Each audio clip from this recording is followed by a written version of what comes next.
I'll say ABC has an outstanding ability to help foster relationships and truly connect the entire construction community. And one of the reasons I was really anxious to be part of this group today was because this topic truly is a universal problem for all of us in this room. It is not just the subcontractors or material suppliers or GCs that may be wondering, how they're going to staff their projects, where is the workforce coming from, how do you hold your budget?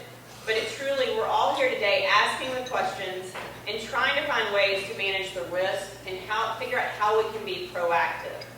We in this room need to be the most educated there are, the people in the Atlanta construction community. People who need to be looking to us and want to hire us to manage these risks and be proactive. And ABC is an avenue for that, like with events today. We truly need to understand the current conditions in our market. So if you step back for a minute, as I said, this is more of a universal problem. One of the things to consider are what are those unintended or unexpected consequences of the labor force shortage right now. So if you think about how projects are developed or planned, most owners are going to plan their projects with revenue generation or return on investment in mind.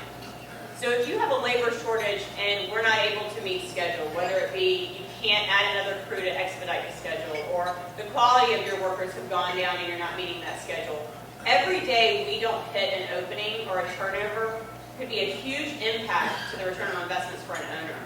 And that is something that is really critical to mitigate.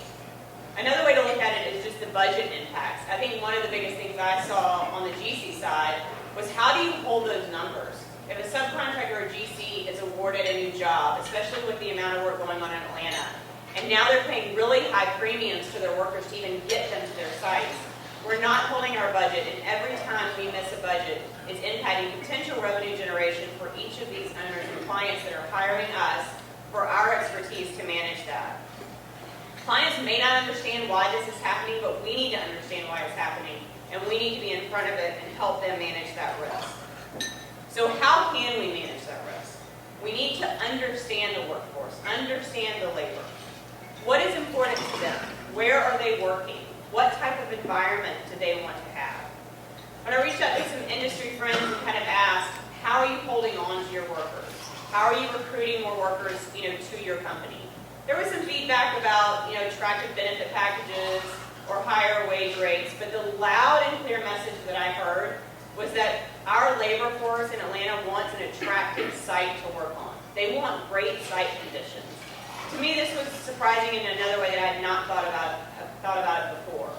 But how can you draw the labor to your job site without just paying the premium to get them there? Why do they want to work on our projects? They want to get in and out of work efficiently. They don't want to waste an hour or more of their day not getting paid, trying to get shuttled, bussed in, badged. They want to have places to park and to get into their sites efficiently. They want great places to eat, and they want to feel valued. They feel like owners don't want to see the workers. They don't want to know they're there. But if an owner is engaged and they feel valued, they're more productive and more likely to want to come to our site. So we really want to draw that labor to our site, and we need to understand it better than anyone else. Let's minimize those potential increases in labor wages by doing everything that's necessary to attract those workers to us.